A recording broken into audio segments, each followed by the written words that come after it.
बार बार क्यों डिस्टर्ब कर, छोड़ दो, चिंता मत करो। पहले शुरू हो चुका है, तो मैं यहाँ सभी सम्मानीय अतिथिगणों को एक बार फिर से संबोधित करते हुए अपनी बात कह रही हूँ। माननीय वेंकैया जी सबमिट करेंगे पूरी बात को।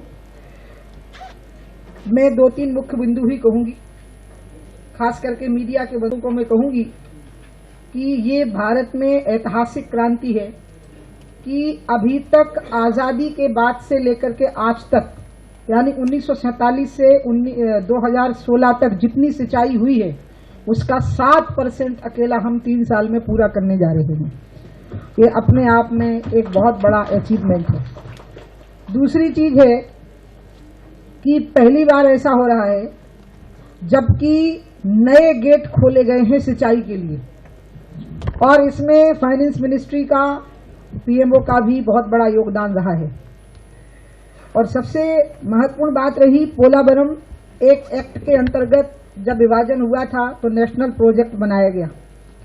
उसी के तुरंत बाद जब हमारी सरकार बनी, माननीय चंद्रबाबू नायडू जी जाने गए हैं विकास के लिए।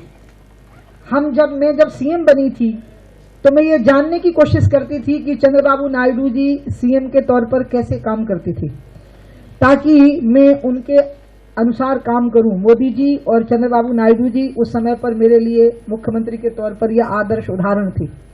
मैंने उनकी व्याकुलता देखी थी पोलावरम के लिए, वो कितने व्याकुल थे। लेकिन उनके, हम सबके एक बड़े भाई, एक अम्ब्रेला माननीय वेंकैया नायडू जी यहाँ रहे और वो इतने उत्सुक रहे इसके लिए और हम सबको प्रेरित करते रहे पूरे समय। मेरी स्थिति तो ये हो गई थी कि मैं ऑनरेबल चीफ मिनिस्टर का निमंत्रण नहीं स्वीकार कर पा रही थी आंध्र प्रदेश और तेलंगाना भी जाने का, क्योंकि जैसे ही मैं वहां जाऊंगी तो मैं पोलावरम के बारे में क्या जवाब दूंगी, और इसलिए मैं इसको टाल रही थी। अब मैं बहुत स्वाभिमान के साथ और आत्मसंतोष के साथ, अब वो जब कहेंगे तब मैं अपनी पूरी टीम को लेकर के वहां जाऊंगी, क्योंकि अब मैं उनकी नजर में नजर मिला करके देख सकती हूं और उनसे बात कर सकती हूं। क्योंकि मुझे इस बात का बहुत दुख रहता था कि जितनी तेजी से वो काम करते हैं उसमें हम उनका सहयोग नहीं कर पा रहे हैं। उनके बारे में ये मान्यता है कि वो बहुत तेजी से काम करते हैं। और इसी प्रकार से यहाँ पर जो हमारे अन्य अधिकारीगण उपस्थित हुए हैं, उन लोगों ने भी, माननीय प्रधानमंत्री जी ने जो एक बात कही थी कि डेवलपमेंट को हमें एक जन अभियान में बदलना होगा, और वास्तव में जैसा कि माननीय चंद्रबाबू नायडू जी ने कहा है, इसको उन्होंने पूरा भी किया है। ये जो प्रोजेक्ट हम पूरे करने जा रहे हैं, 99 प्रोजेक्ट, जब 99 प्रोजेक्ट की मंजूरी हो रही थी कैबिनेट में, तो कैबिनेट की हमने कसम खाई होती है गोपनीयता की, लेकिन एक बात एक इनफॉर्मल थी वो, और वो थी कि ये कहा गया कि इसको 100 कर दीजिए। आपको याद है सुषमा जी ने कहा कि केन बेतवा के साथ में 100 कर दीजिए, लेकिन पोलावरम के साथ, और पोलावरम को स्पेशल ट्रीटमेंट दिया फाइनेंस मिनिस्ट्री ने। माननीय वेंकैया जी हम सबको लेके जाते थे, मैं भी फाइनेंस मिनिस्ट्री के पास में जाती ही रहती थी। चौधरी साहब वहां बहुत मिलते थे, बल्कि ये नजर रखते थे कि मैं फाइनेंस मिनिस्ट्री कब जा रही हूँ, और फिर चौधरी साहब आके बैठ ही जाते थे हमारे साथ में, और ये बात चलती रहती थी कि पोलावरम अगर स्पेशल पैकेज है तो पोलावरम को स्पेशल पैकेज के तौर पर ट्रीट करते हुए जल्दी से जल्दी, और आज लगभग 2000 करोड़ की राशि है जो पोलावरम के लिए आज दी गई है, और इसके लिए मैं उन सब की बहुत बहुत आभारी हूं जिनने इसके लिए हमें प्रेरणा प्रदान की है।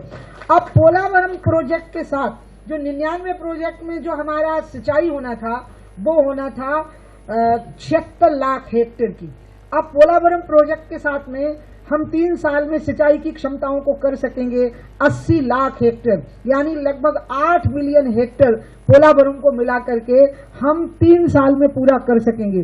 और जिस स्पीड के साथ हमारे विभाग ने, जिस स्पीड के साथ सभी लोगों ने काम किया है, उसमें मुझे लगता है कि हम इस लक्ष्य को प्राप्त कर लेंगे। तो माननीय मुख्यमंत्री जी की ये चिंता कि हम आंध्र प्रदेश के इस महत्वपूर्ण प्रोजेक्ट को, जो कि नेशनल प्रोजेक्ट है, इसको हम समय पर ही पूरा करें, उसमें कोई रुकावट ना आने पावे। मैं इस बात को देख रही हूं कि आगे ऐसी अड़चन आने नहीं पाएगी, क्योंकि हमें 2019 बल्कि हम तो 18 ही मान करके चल रहे हैं, हमें अगर 80 लाख हेक्टेयर सिंचाई की क्षमताओं का निर्माण करना है तो पोलावरम उसमें शामिल है, बल्कि उसके आगे है, वो लीड कर रहा है, तभी हम इस सिंचाई की क्षमताओं को प्राप्त कर पाएंगे। दूसरा, मुझे आप लोगों से भी ये आग्रह करना है कि भारत की ये पहली विशेषता है जिसमें कि महाराष्ट्र कभी किसी ने गौर नहीं किया इस बात पर कि सिंचाई के मामले में सबसे पीछे जो दो राज्य हैं हिंदुस्तान के, उसमें है एक झारखंड और दूसरा महाराष्ट्र। और उसका कारण ये रहा कि महाराष्ट्र के ऊपर जो डोमिनेशन रहा वो मुंबई का रहा, और मुंबई भारत की आर्थिक राजधानी रही और एक ग्लैमर रहा उसका। इसके कारण ये ध्यान ही नहीं गया कि वहां पर कृषि में तो क्रांति हुई, तरह तरह के प्रयोग भी हुए, लेकिन सिंचाई के मामले में महाराष्ट्र बहुत पीछे छूट गया और इसके कारण वहां जो आत्महत्याओं का दौर बढ़ा, सिंचाई की परियोजनाएं 20-20 साल लेट हो गई। जो 1000 करोड़ में पूरी होनी थी वो 10,000 करोड़ तक पहुंच गई पूरा होने में। अंत में मोदी जी की ये सरकार ने हिम्मत की है और ये साहस किया है कि हमने महाराष्ट्र के 26 प्रोजेक्ट को 2018 तक पूरा करने का तय किया है और उसी के लिए आज पहला चेक है जो गिरीश महाजन जी को हमने दिया है। गिरीश महाजन वो व्यक्ति हैं जो हमारी टास्क फोर्स के सदस्य हैं और इन्होंने इसमें भी भूमिका निभाई है कि 99 प्रोजेक्ट को किस प्रकार से पूरा किया जाए। महाराष्ट्र में आत्महत्याएं बढ़ी, महाराष्ट्र में मराठवाड़ा जैसे वो इलाके हैं जो कि बहुत सूखे हैं। मुझे लगता है कि जिस प्रकार से पूरी पैकेजिंग बनाई है राज्य सरकार ने और CWC के अधिकारी और राज्य सरकार के सिंचाई विभाग के अधिकारियों ने जिस प्रकार से प्रोजेक्ट तैयार किए, अप्रेजल किए हैं, उससे मुझे लगता है कि सुसाइड प्रोन डिस्ट्रिक्ट और ड्राउट प्रोन डिस्ट्रिक्ट इन प्रोजेक्ट के अंदर लगभग 90% आ गए हैं। बाकी जो बचे रह गए हैं, मैंने फडणवीस साहब को कहा है कि उनके अलग से स्पेशल पैकेज बना करके दीजिए। हम महाराष्ट्र के सूखा प्रभावित इलाकों को हम सूखे के प्रभाव से बाहर निकाल के लाएंगे। जो बात अभी चंद्रबाबू नायडू साहब ने कही रिवर इंटरलिंकिंग के बारे में, हमने सारी बाधाएं पूरी कर ली हैं केन बेतवा की। मैं एक बार फिर से धन्यवाद दूंगी वाइल्ड लाइफ बोर्ड का, जो सबसे कठिन था, जो इम्पॉसिबल था, अभी अचीव दैट। उन्होंने हमको अपनी क्लियरेंस दे दी है। अब फंडिंग पैटर्न की बात रह गई है, इसलिए मैंने माननीय फाइनेंस मिनिस्टर को बीच में ही टोक करके कह दिया कि मुझे नए साल की गिफ्ट दे दीजिए और 90 या 100% की फंडिंग पैटर्न में केन बेतवा को कर दीजिए। बस नीति आयोग ने एक ही आपत्ति की है और जैसे ही फंडिंग पैटर्न क्लियर हुआ, किसी भी दिन हम केन बेतवा की भी लॉन्चिंग करने ही वाले हैं और मैं माननीय चंद्रबाबू नायडू साहब को भी उससे जोड़ करके रहूंगी, क्योंकि एक प्रकार से वो कर चुके हैं, इंटरलिंकिंग की तैयारी कर चुके हैं वो और इंट्रालिंकिंग शुरू कर चुके हैं। इसके लिए उनका अभिनंदन होना चाहिए कि वो हमारे लिए उसमें भी एक गाइडिंग फोर्स बन चुके हैं। और इसलिए बहुत जल्दी 3-4 प्रोजेक्ट और पार तापी नर्मदा तैयार हो रहा है, दमन गंगा पिंजाल तैयार हो रहा है और केन बेतवा बिल्कुल किसी भी दिन लॉन्चिंग की तैयारी में है। यानी कि सिंचाई के क्षेत्र में भारत ने क्रांतिकारी कदम उठा लिए हैं और माननीय प्रधानमंत्री जी की जो संस्कृति है, जो स्वभाव है कि वो क्रांतिकारी कदम उठाते हैं, तो सिंचाई के क्षेत्र में भी क्रांतिकारी कदम शुरू हो गए हैं।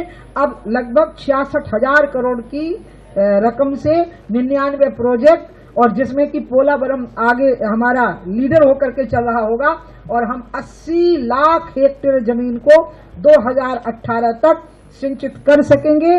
मुझे अपने विभाग के सभी अधिकारियों पे यकीन है, मुझे नाबार्ड पर पूरा यकीन है और मुझे वेंकैया नायडू जैसे माननीय वरिष्ठ मंत्री के वरद हस्त का यकीन है और हमारी गाइडिंग फोर्स माननीय चंद्रबाबू नायडू जी हमारे लिए हीरो बन के, लीडर बन के आगे चल रहे हैं। इन्हीं शब्दों के साथ मैं आप सबका बहुत बहुत स्वागत करती हूँ। हमारे विभाग के सभी अधिकारी, नाबार्ड के सभी अधिकारी, राज्य सरकारों के सभी अधिकारी जो संबंधित राज्य सरकारों के हैं, आंध्र प्रदेश के सभी माननीय सांसदगण, विधायकगण, मंत्रीगण और आंध्र प्रदेश के, महाराष्ट्र के और गुजरात के भी सिंचाई विभाग के सभी अधिकारी, सभी राज्य के माननीय जो सांसद विधायकगण आए हैं, मैं उनका बहुत बहुत अभिनंदन करती हूँ। और हम इस बात को सुनिश्चित करते हैं कि भारत की बाढ़ को हम सूखा के निवारण में लगा देंगे। जो फ्लड है वो ड्राउट के सोल्यूशन में लग जाएगा। Flood will not be the problem and the drought will be sorted out by the flood water और हम इसको जरूर पूरा करेंगे। इन्हीं शब्दों के साथ मैं एक बार फिर से सबका अभिनंदन करती हूँ और हम सबके नेता, हम सबके वरिष्ठ और मंत्रिमंडल के वरिष्ठतम मंत्री माननीय वेंकैया नायडू साहब को कहूंगी कि वो हम सबकी बातों का अब समअप करें।